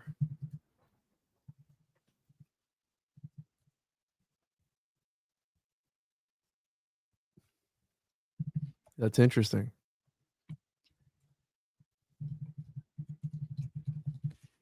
Yeah, here. Okay.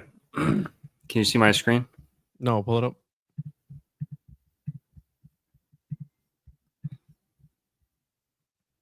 The Yeah. Augusta National Golf Club, specifically the area of the 12th hole, is said to have been built on an Indian burial ground, with Clifford Roberts, the guy who sushi-sided himself, committed suicide on the course. Yeah, that guy. With Clifford Roberts claiming in his book, The Story of Augusta National Golf Club, that an Indian burial mound was discovered during construction on Wow. hole 12. What hole? Oh, shouldn't search this. What- Yeah, take your screen off. What hole did Clifford?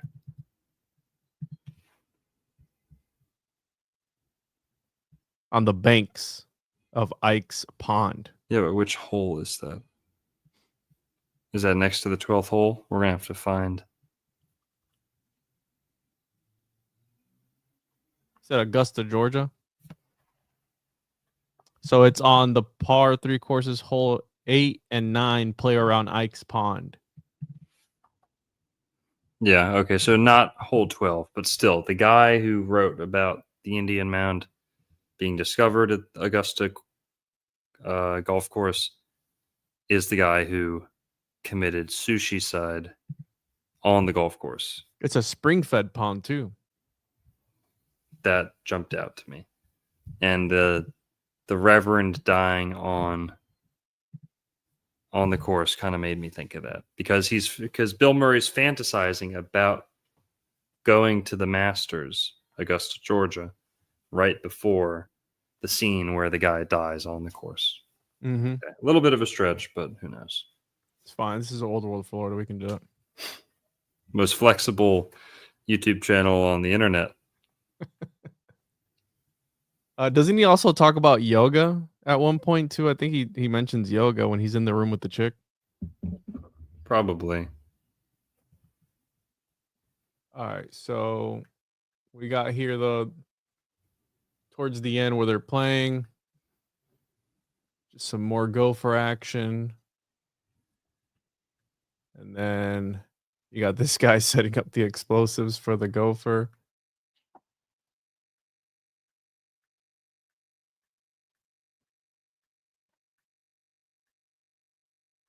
Okay, yeah, we can skip through this. There's not much.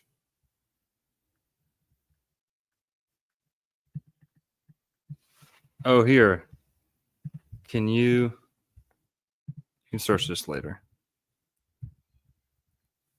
And also the fact that it's almost like a ceremony, right? The golf game, because everyone has to be quiet, right? Everyone has to be real quiet. I think they have signs that say quiet. They put it up while the guy's swinging. And in this movie, they were like talking while he was trying to take the shot, like trying to make a miss.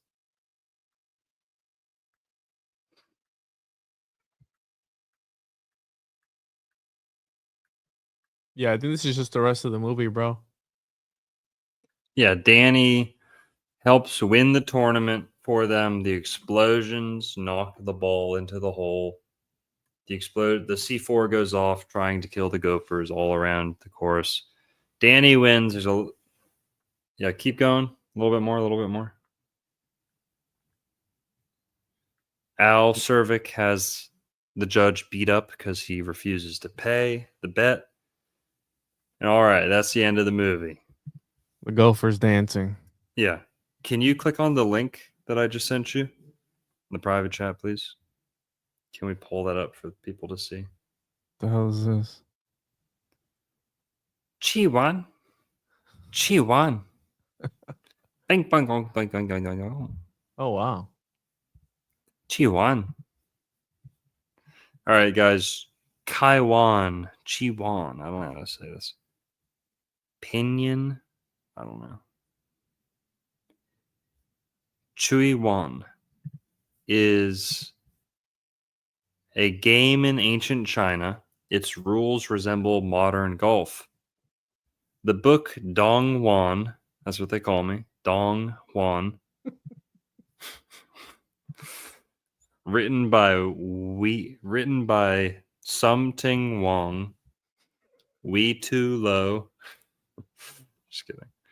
Written by Wei Tai of the Song Dynasty, describes how a southern Tang official teaches his daughter how to dig holes in the ground and drive a ball into them.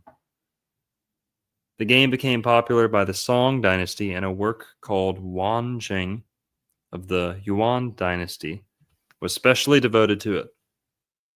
The latest documents about Chui Wan in China are from the two paintings of the Ming Dynasty from the 15th century. There is a color image of the mural painting still preserved on the wall of a water god temple in Hongdong. Another nickname of mine. Shaanxi. Ling Honglin. Be serious, bro. Ling Honglin. Come on, dude. Hongdong Ling Honglin, China. A Chinese professor at Lanzhou University suggested that game was exported to Europe and then Scotland by Mongol travelers in the late Middle Ages. So, a little bit more to this whole East Asian Gulf connection with Boca Raton, Florida. The rules for Chui Wan are remarkably similar to that of golf, modern golf, in that players use restricted number of clubs, up to 10, 14 in golf. Holes are spread on terrains of varying difficulty and marked by colored flags, and there is also strict etiquette and rules with regard to player honesty and penalties for cheating. Chui Wan balls are of different sizes and made of wood. The tee-off areas are called ji. The popularity of Chui Wan peaked in the Song Dynasty, during which time Emperor Huizong is reported to have been a dedicated player, and it remained a favorite sport during the Yuan and Ming dynasties. Bruh, these names. They're single syllable, but they're just... In the Qing dynasty, the game of Chui Wan steadily declined, and it eventually became a casual game for women and children. Interesting. I didn't know this. It says here, look, China says it's the true home of golf. The Irish Times. Yeah. So there is a lot of claim as to who actually created the game. A lot of debate. Yeah. Chinese golfers, yo. Somebody We said wish- Ming Dynasty was Floridian too. Is that true? No.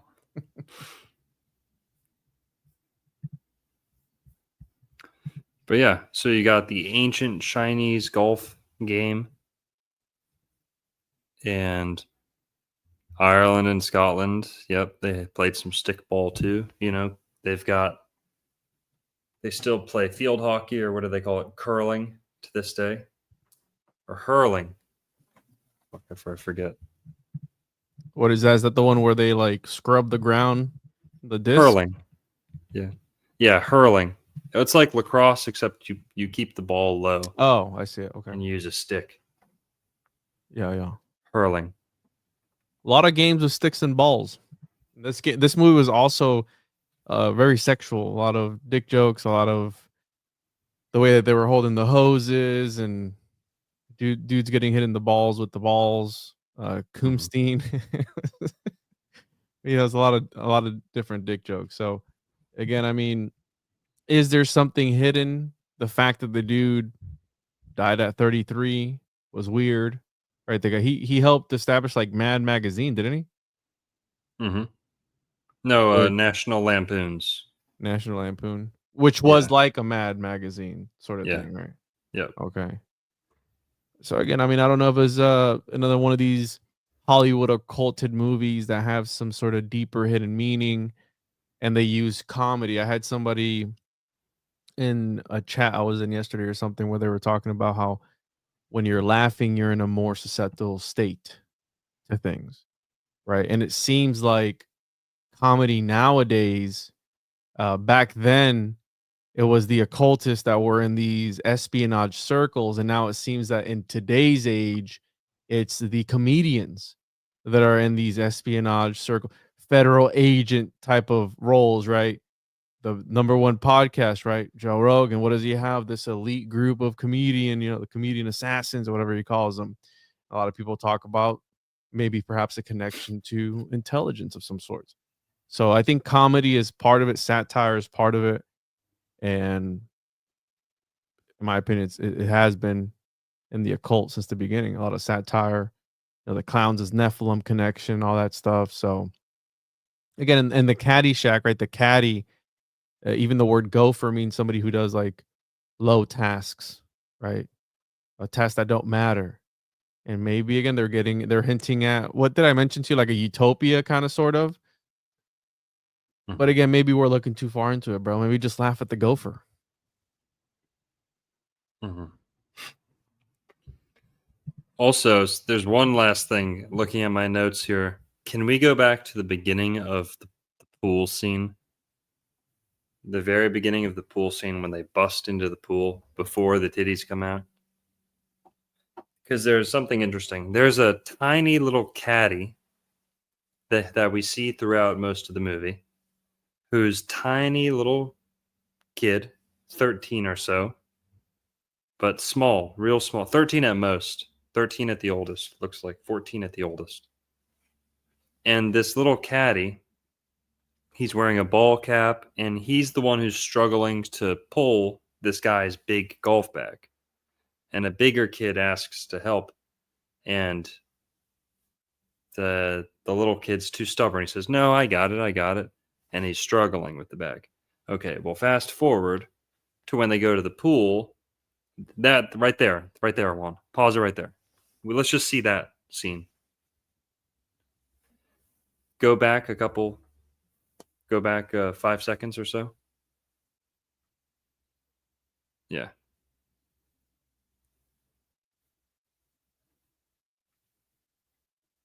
Yeah. I think I went too far, no?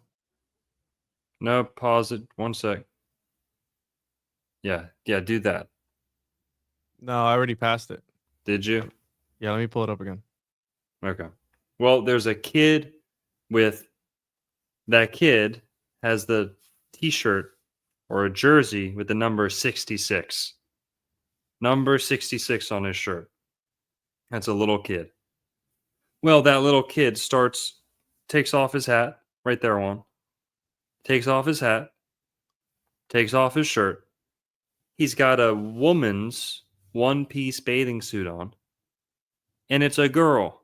You realize that little boy is actually a little girl who's been pretending to be a boy the whole movie, to make a living or whatever, get a job. Number 66, cross-dressing, dressing as a boy, actually a girl. Now, hang on. That's a New World Order agenda. That's an Illuminati Easter egg. Okay. There ain't no way around that. Got the red hat too, like the Moorish, whatever. It's the uniform of the caddies, yes, but number 66, red hat off, hair comes down, it's a girl. Then guess what? That girl who was seemingly a boy, the lifeguard yells, and she yells back at the lifeguard, "You shave your ass." Yeah. Which is either like, screw you, or saying like, I've seen you in the I did. nude, like you're, shut up, you're weird because you shave downstairs. You're no weirder than me, like a cross-dressing kid. You're weird too. Something like that. Maybe you're reading into it too much. But 66 on the shirt, whips it off, cross-dressing. That's the kid who knocks the candy bar into the pool too. That's the kid who gets the whole pool drained because the candy bar looks like a turd in the pool. Yeah, I did hear that part, and I didn't understand it when she said that, or they said that. Yeah. So that was the last thing that I felt had to get included. all right. What else we got? We did Gulf's occult origins, Buddhism, Gopherwood. Let's look at Douglas Kenny for a sec at his death. That'll be the last thing.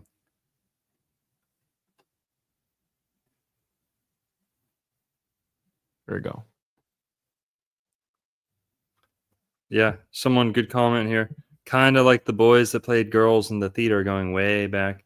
Yes, and also Serena Williams and Venus Williams, okay? Yes, it's a political thing, A lot of the Rockefeller wives and early presidents' wives have been gender benders, crypto trannies.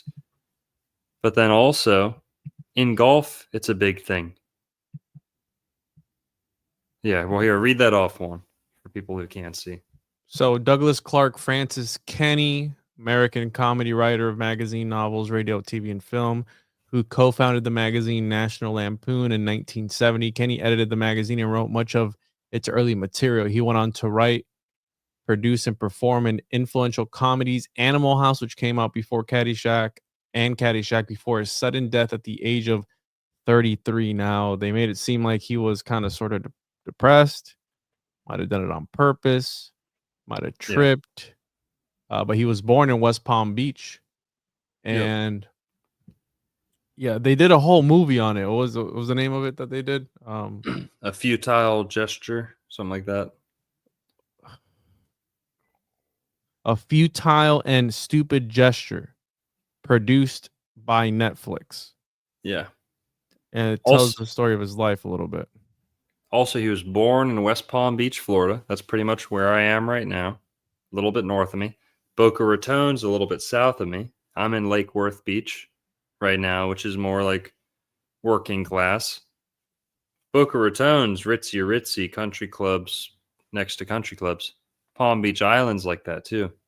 This guy grew up around here. He grew up in South Florida. He had insight into the whole country club lifestyle, the cliches, the tropes. Went to Harvard, stereotypes. Yeah, he was a smart guy, apparently. Smart guy. Well connected, maybe. But look at the bees. It was part of the Signet Society. Look at their logo. Got little bees in there, bro. Around a ring. So that's Yeah, Douglas Kenny, poor guy. Life cut short at 33. Might have done it himself.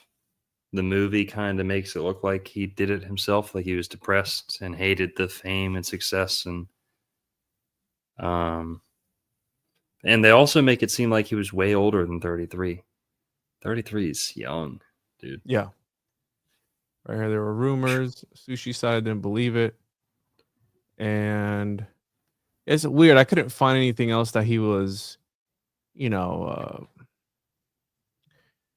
writing a certain story or exposing something. Usually, how that goes, right? They're about to put something out. Maybe he was. Maybe behind the scenes, right? And there was also I believe it was his funeral or something. There was this cartoon made of him, and it showed a picture of a cliff, and then it had a sign where it said, Doug slipped here.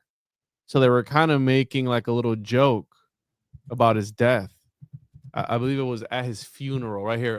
The National Lampoon published a tribute to him by Maddie Simmons, as well as a cartoon showing a sign reading, Doug Kenny slipped here next to the edge of a cliff. That's kind of messed up. Yeah. No, they apparently they had a food fight at his funeral. Huh. Considered starting a food fight inspired the scene in the Animal House. He would have wanted it that way, but we decided it would be in terrible taste, and out of respect for all the other mourners, we resisted the temptation. But yet you publish a cartoon with a sign next to a cliff saying Kenny slipped here, or Doug Kenny slipped here. I don't know, man. Yeah, I did find it also interesting that his name is eerily similar to Douglas Harriman Kennedy, which was Robert F. Kennedy's kid, his 10th kid. Because when I had looked up Douglas Kennedy had come up. And obviously we know what happened to RFK and that whole thing there. And they have a lot of kids, apparently. The Kennedys have a lot of kids.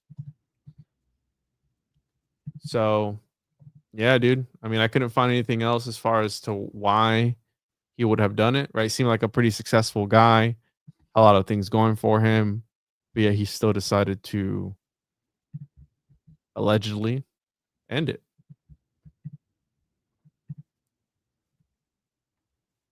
So, yeah. Well, guys,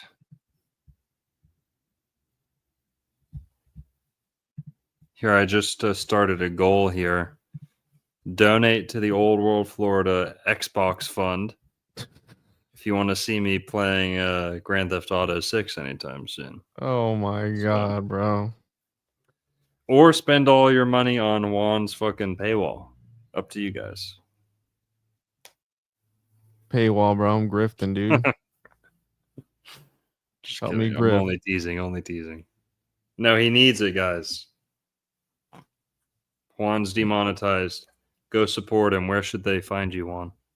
www.tjojp.com. Find all my stuff on there. And over on the Juan on Juan Media YouTube channel. We're almost monetized again on there, but obviously it's not ever going to be the same. Yes, it will be. You'll be better. You'll double the progress from before. Come on over here. And what are we going to be doing next, bro? Citizen Kane or up to you. Citizen Kane's a good choice. All right, we'll discuss it. Yeah, well, let's do something interesting. I struggled a little bit with this one. That's all right. Well, yeah. That's all right. Here. Can you hear this? Hell yeah. Well, guys, that's it. We'll see you next Thursday. I might see you sometime before then, but see you Thursday. Hope you enjoyed Caddyshack Exposed, Golf's Occult Origins, Buddhism, Gopherwood, and much, much more. Go check out Juan on Juan at his various channels, okay? He's demonetized. He could especially help our support. So go over there if you haven't already, or if you were before, go subscribe again. And thanks, everyone. Have a good night. Peace. See you next week.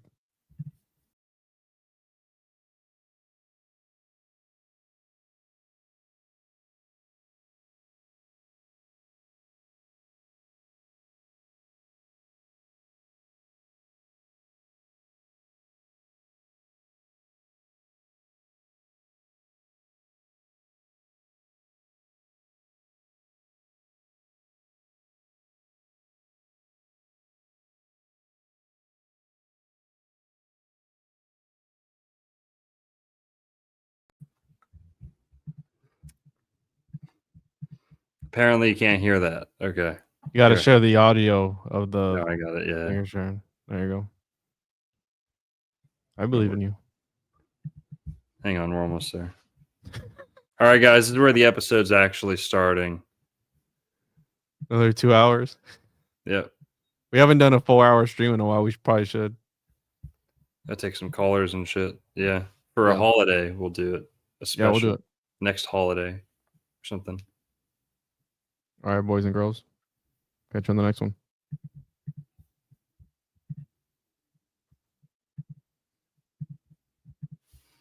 All right. Peace. Good night. Later.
Yep.